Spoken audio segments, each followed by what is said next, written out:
Grab a seat. Get here, get here. All right.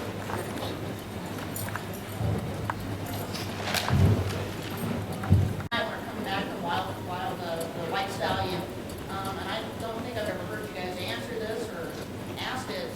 Did you ever have any rattlesnake bites or problems? Yes. Were they filming? Arizona was full of rattlesnakes. When we went out looking for locations, it was never the lead man. We always tried to be in the lead. It was the second man in the role going someplace. So that was, you jockeyed for position when you were going along with the snake. You'd see the snake and then it would hit the second man.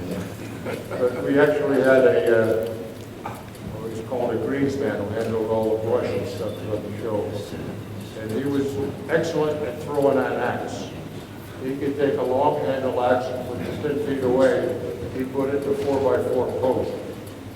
His name was Mile Away Jones. Mile Away.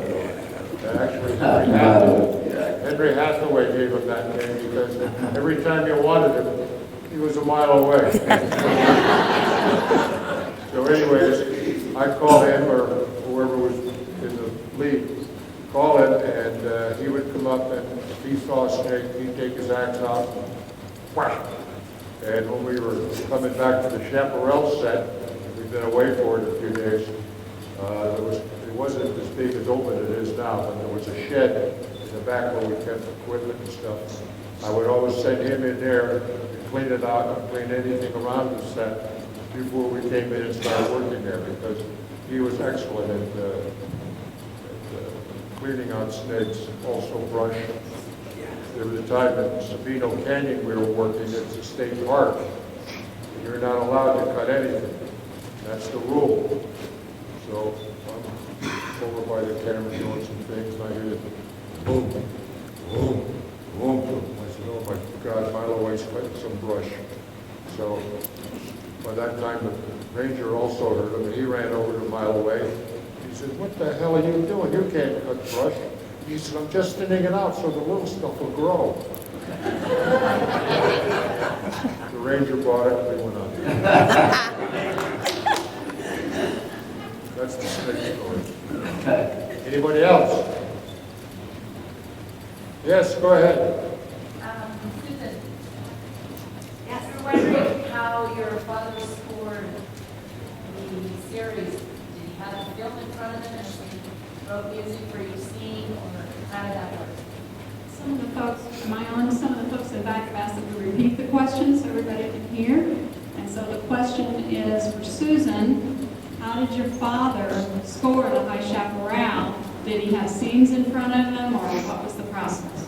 You know, every week, my father would go into the studio and watch the cut version of the episode that he was going to write the music for. And he timed every scene that he felt was appropriate to have music behind. In doing so, the music editor then wrote down the timing of that and where it was going to be placed, how long the cue was. And she typed it up. Actually, at the time, I was typing up the cue sheets. We call them cue sheets. And sent them home with me to my father. And he would write the music. At that time, later on in years, many composers get the film at home, video of the show, so they can watch it over and over. Unfortunately, at that time, it was not available, so my dad had to go into the studio and fortunately would remember, along with Edna Bullock, what scenes they were and how long they were. And he would proceed to write. And I would hear him all hours of the day and night, writing in the back room with his little upright piano. And even though he wrote with the upright piano, he could hear all of the orchestra in his head. And that's what a great musician and composer does. And he wrote all of the parts down, he wrote all of the score, and when he got to the stage, it was the first time he would hear it with a full orchestra. It was quite a wonderful feeling. And if anybody ever hears an episode of any television without music, you'd be amazed what the difference is and how it adds to not only the story, but to every character. I mean, you know, Manolito had the greatest music ever because Harry loved Manolito. I sang it in all the bars. Yes, you did. You did. And Don had a beautiful love story that was well, you could tell he kissed every girl in the room. But everybody had a theme. Wynn had a theme. Everybody had a theme in the show, and that was really important to him. Thank you for asking the question, because he was quite a composer. He really was. He loved the show very, very much. I'll add one thing to what you were saying. Each show itself had to be recorded with a live orchestra. And we had generally anywhere from 20 to 25, 30 minutes of music in each show. So that was always new and always recorded for that particular show. We weren't allowed to take music out of other shows and track it, as they call it. This was all live music. And then later, in the last 2 years of Highway, Little House, he also did Bonanza. Chaparral, rather. He also did Bonanza, so he was doing 2 one-hour shows a week. And he'd come in. That's a lot of music. And that's a lot of music. And, once in a while, he'd come home and say, Susan, I can't believe it. And I'd say, what's the matter? He said, that show has wall-to-wall music. Because it wasn't that great of a story that week. So the producer would say, Harry, would you save my picture, please? Put some more music in it. Of course, it rarely happened. The shows were so great. it was a tough role. Her father did very well. Thank you. You know, talking about fathers, I got to tell you about Ken McCrae.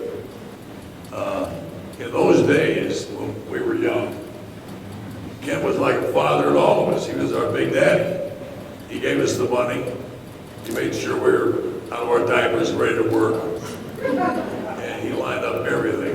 The whole production he had lined up. He had to make sure the stories were right, and days in and out of everything, the transportation, the food, the caterers. It was a mammoth job. And we just played, and he kept us straight. If it hadn't been for him, we wouldn't have had a show. So I can't say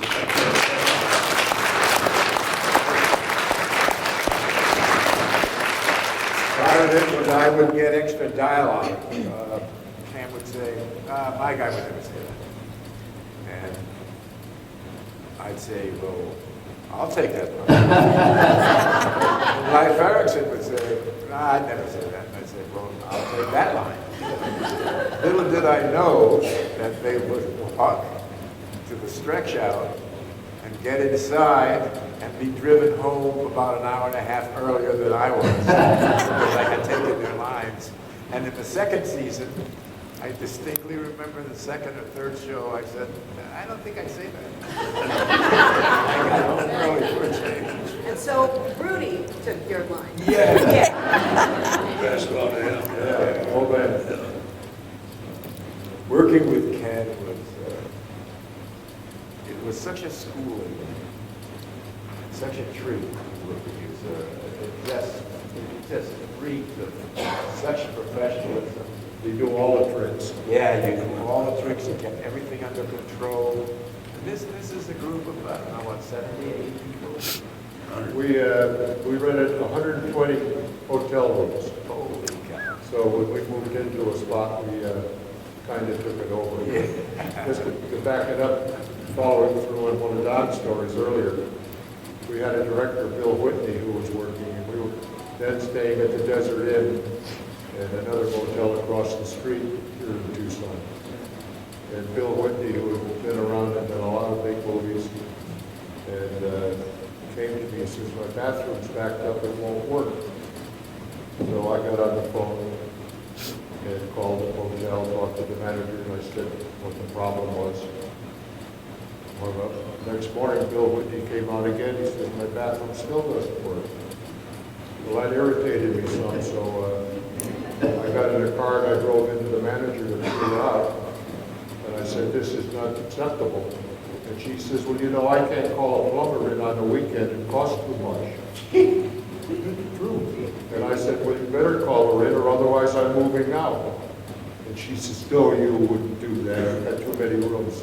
And I said, believe me, by 1 o'clock it better be fixed.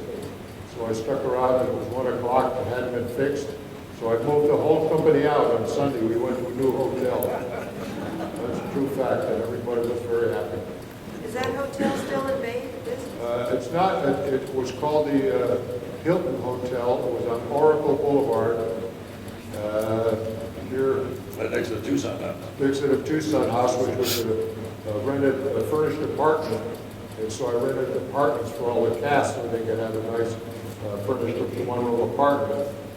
And the hotel was near, actually was a better spot because there was like 5 or 6 different restaurants that everybody could walk to and get a different meal if they wanted it. $9 a night. Huh? $9 a night for that place. Yeah, something like that. But it was, we had pretty good, in those days you were supposed to room with somebody. And the first year we did, because that was a union rule, you could put the crew 2 in a room, 2 in a room. It finally got to a point where I didn't like it. You're out there in the sweat all day, 105, 110 temperature, working in the rocks. You don't want to have to come home and smell somebody else beside you. And NBC didn't go for it, but I did. I got single rooms for everybody. And it made it much happier. Oh yeah, the crew loved it. There's a hotel that had a lot of older senior people. And you'd get into the elevator in the mornings, and someone would go, oh, you hear about Larry?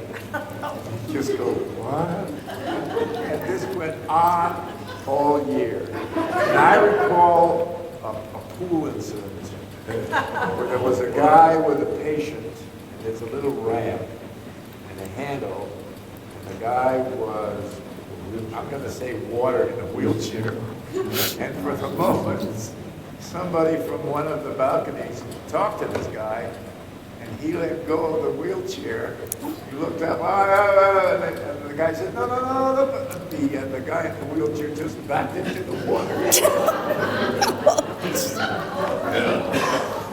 Oh, gosh, those were the days. Now I enjoyed them. Did you hear about Henry? He's still around.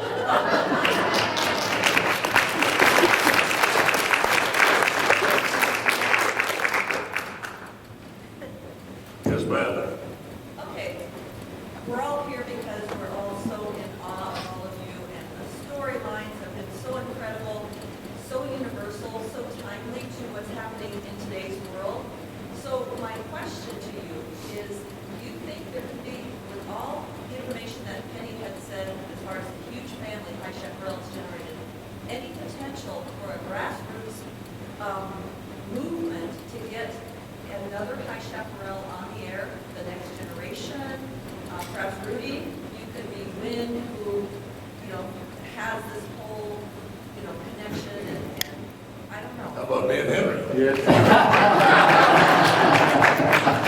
For the fans in the back, the question is, with all the interest and support from the fan base, is there potential for a new High Chaparral or a next generation High Chaparral? And so that's the question to our stars. What do you think about that? Well, actually, there was a script written with that in mind.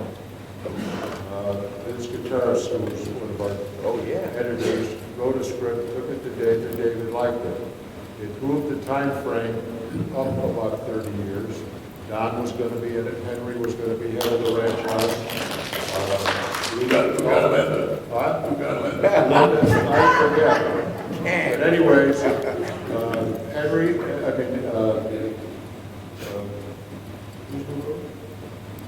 Vince, I can't remember nothing. Vince, David took it to NBC, they didn't like it.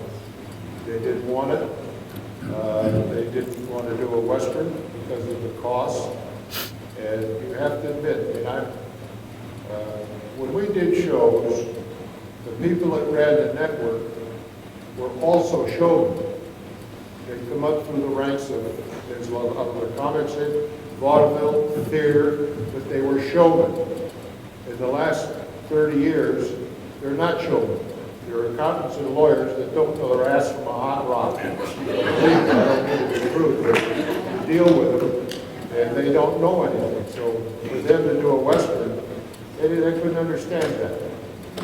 Digress a little bit, we were doing a 2-hour bonanza with Ben Johnson was going to be the lead and play the father. There's a lot of the sons of old cast were going to be in it. We shot 2 of them in Tahoe. And the last one they came to me before it, they said, we've got to be able to save money. And I said to the production people, with NBC, I said, well, if we could do 2 shows back to back, you could save money on sets, you could save money on location. There's a lot of things we could double up on and save money. So it was agreed that we would do 2 shows back to back. So we took the first script into NBC, and you had to go through the ranks of getting it done.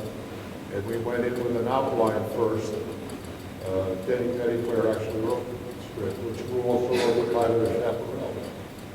And the lady said, this wasn't the head lady, this was one of the underslings. She said, well, I'll have to know where the act breaks are. And he said, well, it's an outline. You put the act breaks in when you write the script. Oh, no, he said, I have to know in the outline where the act breaks are going to be. So we had to go home and phony up act breaks, which never meant anything. They weren't going to be that way anyway, but we had to go through the process of doing all this. We finally got down to the head woman who was... Don't say it. Anyways, We all know. we went in with a meeting with her. It was supposed to be the final meeting. And she said, well, there's all these sons and stuff in here. She said to David Norton, can't you get rid of some of these people? And David says, well, that's the story. It's the father and the 3 sons. She said, oh, I didn't like that. I don't like any of that. And David said, well, didn't you ever see any of the original bonanzas? No, and I don't want to. Now, this is the person you were dealing with. So finally she gave us approval to do the script. So David Norton said, well, what about the second script? Did we start working on that? Because we're supposed to do, our contract says we're going to do 2 back to back. So she says, well, I didn't know about that. She says, let me put it to you this way. You want to do 1 or do you want to do none? That's what you get. That's what you get. It's the mentality of the, she was a real hatchet person. Later in the trade papers, there was a little ad about this big. It read, NBC, ding dong, the witch is dead. Never signed by anybody, and everybody knew what they were talking about. But, as I said, it was not feasible to get an okay to do it. Did you kiss the witch?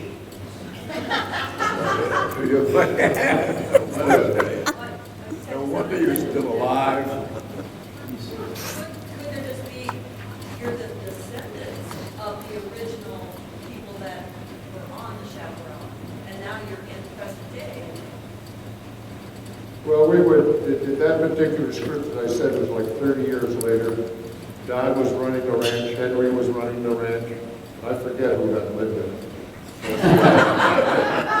Probably everybody. Wasn't for No,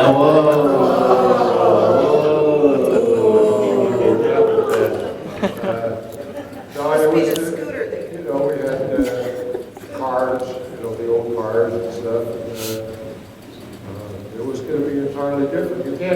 you can't repeat what you originally had and put new people in it. That was never the intent of anything. We never thought that you can't copy it with new people, because it wouldn't have worked.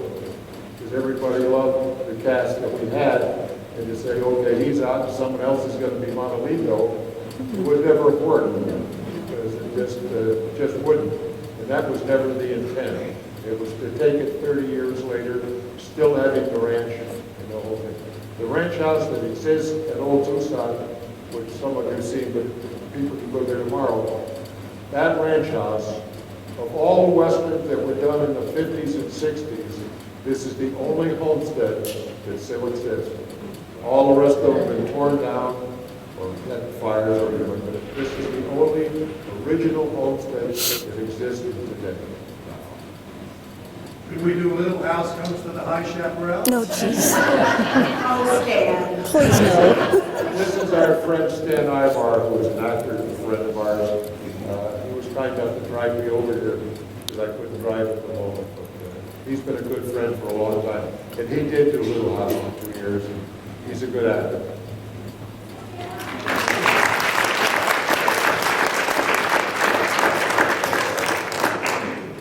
Yeah. I was always wondering, when you, in the shows, when you spoke to the Indians and Apache, is that just something you made up, or was it really Apache? The question is about the Apache Apache dialogue in the language. show. Is that real Apache, or is this something that you made up? Part of it was as a result of my taking down dialogue from other movies and TV shows.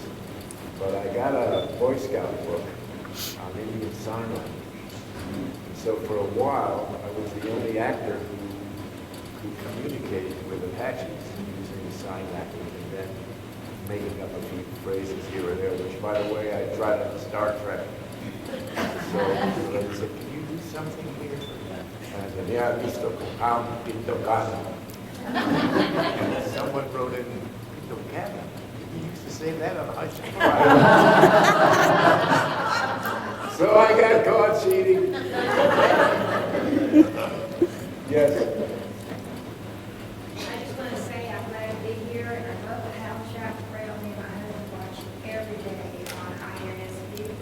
And I would like to know, did the cast get along like they did when they had Monolito and Buck get down to their house and play joke on Martin? Did y'all do jokes on each other off the screen as you did on the screen?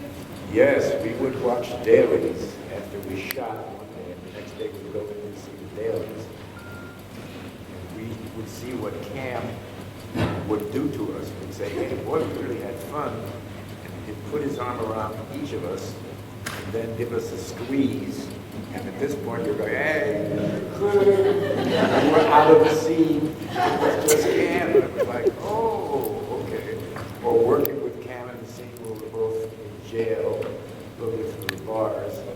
Cam keeps on standing where one of the bars wipes one of his eyes out. So you just see the one eye. I had two eyes open. I go the next day, and I couldn't take my eyes off Cam because he was always with his one eye to see what he could. But he was a master actor. We worked with some great people: Gary Cooper, Clark Gable, Spencer Tracy. He had a fabulous career. And there was also a scene that I can recall seeing Leif Harrison come in and be the brother of Greta Garbo. He was tall, white hair, makeup and stuff, and so he looked fabulous. We had two entirely representative actors in the first time of the show, being the first two stars. And Linda Bristol had worked and become so popular in Mexico, working with Jimmy Stewart and Richard Whitlock, et cetera, and then I don't recall how some of the, I know Don had done his series already. You had done a series. The Outlaws. The Outlaws, and I remember seeing that growing up. Kid was on that show too. Oh, I didn't know that. Yeah. The cast that was watching, I watched the Western Channel all the time, and there was a movie on the other night, and I can't remember the name of it, not during the day, but at the bottom of the screen it said, "And introducing Linda Cristal." So it was one of the, shot in Mexico, it was one of the first film that she ever did. And also Rudy Acosta, who was in the early shows, he was very popular in Mexico. Received many awards equivalent to an Academy Award in this country. He received it in Mexico. It was a very fine actor. At one point, the first year, he came to me and says, "You know, I've got 3 days now that I'm not going to be seen when I go to Mexico." So I said, "Yes." He said, "Well, can I borrow some money because I'm broke?" So I gave Vance on this per diem, and he went to Mexico, down to Nogales, went into the first bar that he got to when he got down there, enjoyed that, and decided to go to another bar. But by now the band was with him, so they followed him down the street of Nogales into the next bar, down the streets into the next bar. 3 days later, 3 taxi cabs shows up in front of the hotel. Henry falls out onto the sidewalk. I had to pay for that cab. I had to pay for the cab with the two musicians, because they played all the way back to Nogales. Then I had to pay them to get back to Nogales, so, but I deducted it all out of his future pay. It all worked out, but he was a character. Yes, he was. That was the time when everybody was going on those, not subways, the long cars. Stretch outs. Stretch outs and Cam and, Rudy? your name. Ted. Kent was saying, so-and-so on this one, so-and-so on that one, and Rudy on his beer, you sit in the second row. That was on the pilot. That was on the pilot. Yeah, I said, "Rudy, you and your beer get this card." And we had a rule, there was no drinking on set, but it was, there was a rule, it was broken many days.